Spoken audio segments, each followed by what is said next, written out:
Good afternoon from Starbase, Texas. I'm SpaceX's Dan Hewitt, and that right there is 33 Raptor engines on the aft or the bottom end of Super Heavy Booster number 9 on the launch mount here at Starbase, getting ready, counting down for a static fire today. As of this moment, propellant is loaded on board the vehicle.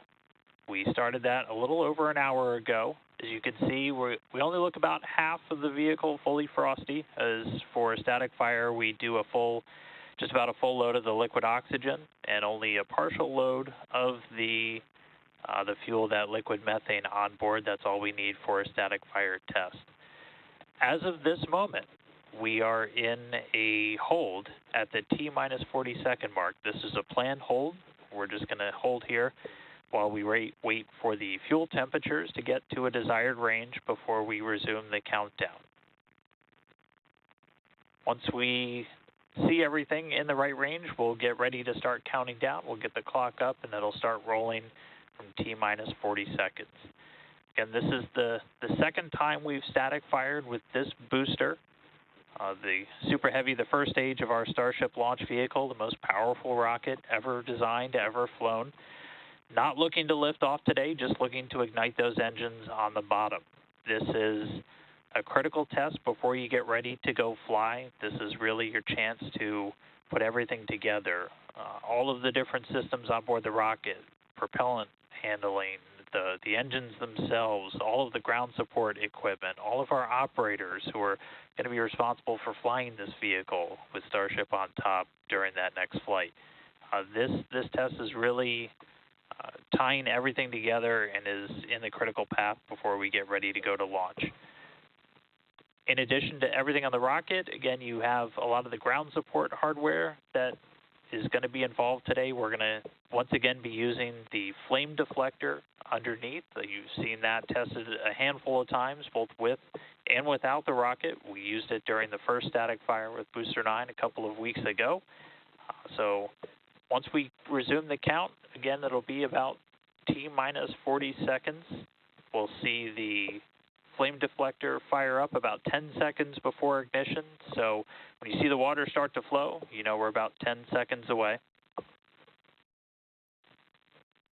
But so far, it's been a pretty clean count so far today. Haven't been tracking any issues. And we're still, again, right now we're at a hold. This was a planned hold in today's operation. We just want to make sure we got fuels at a desired temperature range before we resume that final countdown.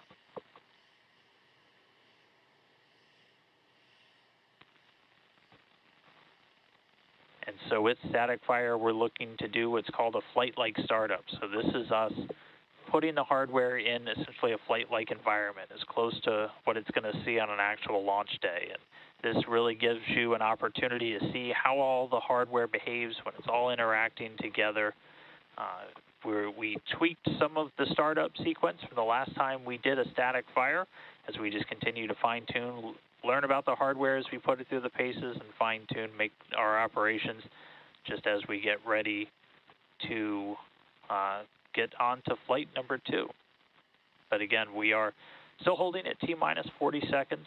We'll hold here for a little bit longer, still watching the temperatures on those fuels. Once we're in a desired range, see the clock come back up, and we will start counting down.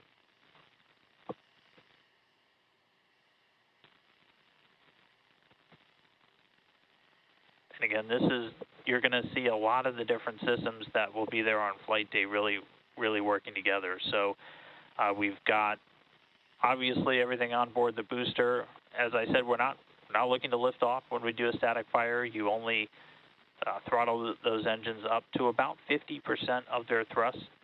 It is kind of cool to note, though, that even at just 50% power, a Super Heavy has more thrust than a Falcon Heavy at full power. So Super Heavy packs a pretty big punch when it's at full thrust, and we'll see it there once we actually get to a launch day. But you only ramp up to about 50% of the total thrust on those engines.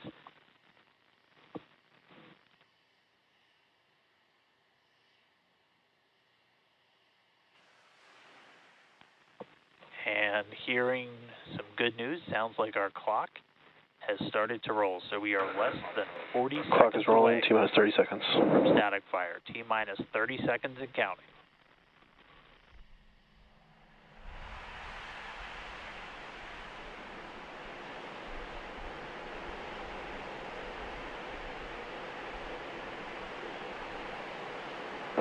T-minus 10.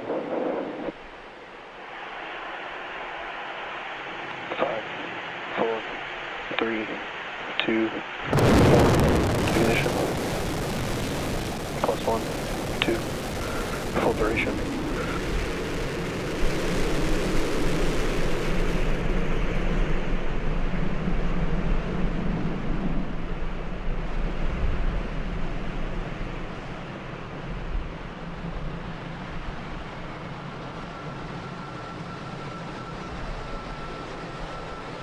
Booster 9 static fire complete. Rattled the walls here over at Starbase, but we did hear the call out of full duration. At this point, the teams can start going through the data, look at how many engines fired, how all the tanks behaved, everything. But great to see Booster 9 lighting up down here in South Texas once again. We did hear that call out from the flight director for today's operation that we hit a full duration. We were targeting about a 6-second firing of those engines. But Booster 9 static fire number 2 complete.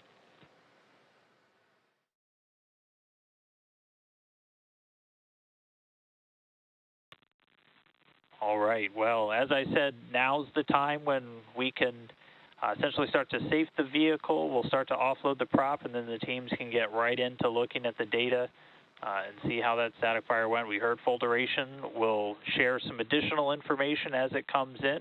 I know everybody is excited to hear how many engines lit. We'll get that data and share that a little bit later.